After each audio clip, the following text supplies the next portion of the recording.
აი ესე სახელდახელო მდგომარეობაში ქუჩაში ვწერ. შემდეგ ვიდეო ბლოგს უნდა მომიტევოთ. მე მგონია ერთი რამ. ისევ მამარდაშვილის და საქართველოს საფეხბურთო ნაკრების გარშემო ვტრიალებ. პირველ ყოვლისა, სპორტი და პოლიტიკა ჩვენს ქვეყანაში, მით უფრო ჩვენს ქვეყანაში, ან ჩვენგვარ ქვეყანაში გამიჯნული ერთმანეთისაგან არ არის. 1986 წელს მე მინდა აუხსნა ფეხბურთელების გასაგონად პირველ ყოვლისა. 1986 წელს, როდესაც დიეგო არმანდო მარადონამ გაუტანა, ესე ჯობია რომ მოვტრიალდე რომ უკეთესი განათლება იყოს. დიეგო არმანდო მარადონამ მეოთხედფინალში ორივე უნიკალური გოლი იყო. მეორე განსაკუთრებით, მაგრამ პირველიც უნიკალური იყო, იმიტომ რომ ამგვარი გოლი მე არ მახსენდება რომ ვინმეს გაეტანა, ან არსებობს კი სხვა პრეცედენტი. როცა ხელით გაიტანა დიეგო მარადონამ და თქვა, რომ ეს იყო ღმერთის ხელიო, მაგრამ მაშინ 1986 წელს დიეგო მარადონა გაგიკვირდება და პოლიტიკით იყო, ფართო გაგებით პოლიტიკით იყო დაკავებული, კარგი დასადები ვნახე, მე მგონი კი ვოდიშებთ. კარგი დასადები ვნახე. პოლიტიკით იყო დაკავებული დიეგო მარადონა მაშინ.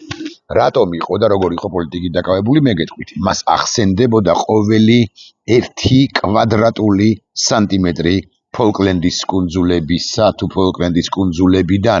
ამას ერთგან თუ ორგან ამბობს, კიდეც მას მიაჩნდა სიცოცხლის ბოლომდე.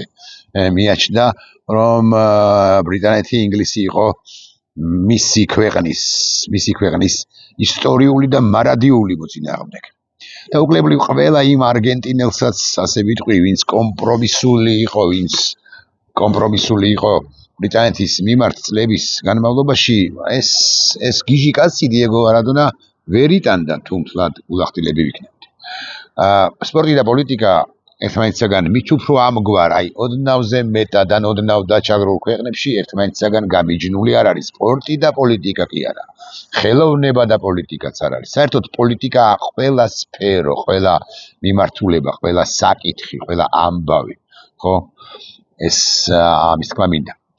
აი შესაბამისად, საქართველოს საფეხბურთო ნაკრების ფეხბურთელებიც არიან არა პირდაპირი მნიშვნელობით, ასე რომ ვთქვათ, პარტიულ პოლიტიკოსები, რასაკვირველი არა, მაგრამ მათ როგორც მოქალაქეებს უნდა ჰქონდეთ საკუთარი მსოფლმხედველობითი პოზიციები ამა თუ იმ საკითხთან დაკავშირებით, მით უფრო მაშინ, როდესაც ესა თუ ის საკითხი ფრიად აქტუალურია. და ჩვენ სინამდვილეში ფრიად აქტუალურია, რასაკვირველია, საქართველოს გაერთიანება, შესვლა იმ სივრცეში, რომელსაც ევროკავშირის სივრცე ჰქვია. და ამ სივრცეს, ანუ ევროკავშირში საქართველოს შესვლას უღალატა ბიზინა ივანიშვილის ხელისუფლება. ეს ხომ იცის პირველმა ნომერმა გიორგი მამარდაშვილმა და მე-11 ფეხბურთელმაც. მე-7 ნომერმა კვარაცხელიამ, მე-10 ნომერმა, მე-9 ნომერმა, მე-10, მე-11, ხო? 22 ვინც არის და სათადარიგო სკამზე ვინ ზის, იმანაც ხომ იცის. გამოჩენილ ადამიანთა, ცნობილ ადამიანთა, ავტორიტეტულ ადამიანთა პოზიციას ესეთ რთულ ვითარებაში გადამწყვეტი მნიშვნელობა აქვს. ჩვენ საყვედურობთ რომელიმე ცნობილ მწერალს, ან შესაძლოა არ საყვედურობთ, ბევრი ჩვენგანი ყოველ შემთხვევაში საყვედურობს. და ეუბნება შემდეგ რაღაცას, რომ ამოიღე შედალოცვილო ხმა. ამოიღე, იმიტომ რომ შენ ჩემგან განსხვავებით, რიგითი დემონსტრანტისაგან განსხვავებით, გოგონა მიახლოვდება, ეხლა და ჩემს ზურგს უკან გამოჩნდება, ზურგი მის. მისგან განსხვავებით, და ვინახოთ ეს გოგონა, ხო? მისგან განსხვავებით შენ ბევრი მიმდევარი, აი თანამედროვე სიტყვა რომ ვთქვათ, ბევრი ფოლოვერი გყავს. ასეთივე და მეტი ფოლოვერი თუ მიმდევარი გყავს გამოჩენილ სპორტსმენს. რატომ არის ცუდი მოქალაქე ტალახაზე? ცუდი მოქალაქეა. ის იმიტომ რომ ის უნდა გავატაროთ სასწრაფო მანქანა, ის მიეტენა.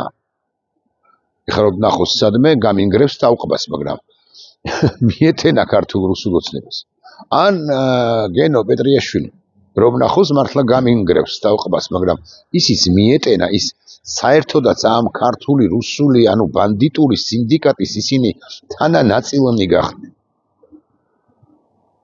ხო, მამარდაშვილი გიორგი ამგვარი თანანაწილი ვერ გახდა, მაგრამ დუმილი ამ ისტორიული ჟამიანობის დროს, ასე ვიტყვი, ხო? ასევე დანაშაული არ ვიცი რამდენად სწორი სიტყვა, მაგრამ დიდი შეცდომაა მოლოდინი გამოჩენილი სპორტსმენის მიმართ გასაკვირველია დიდი გავს. მაგრამ ახლა ამაზე არ ვამახვილებ, ახლა მე მაინც და მაინც ყურადღებას მე შანსზე მინდა გავამახვილო ყურადღებას, შანსზე რომელიც აქვს ყველა მოქალაქეს. ყველა რეტროგრადს დღეს და ახლა რეტროგრადი როა მასაც და ყველა იმ მოქალაქეს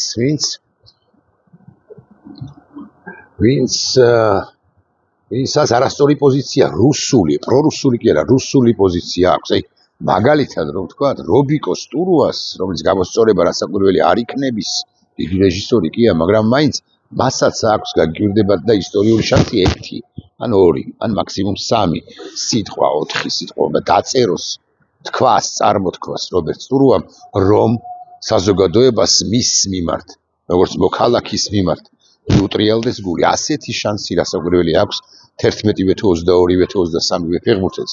თქვენ ახლა აი ამ წუთას უნდა თქვათ, რომ საქართველო უნდა იყოს ევროპის ნაწილი და ეს ბანდა ხელისუფლება ამ ყველაფერს გვიკრძალავთ ჩვენ. ამას თუ გააკეთებთ, ვინოხერი სიხარულით გამოვარდებიან მათ შორის აპრიორი რომ მარცხდებით იმ მატჩზეც კი კომაგები.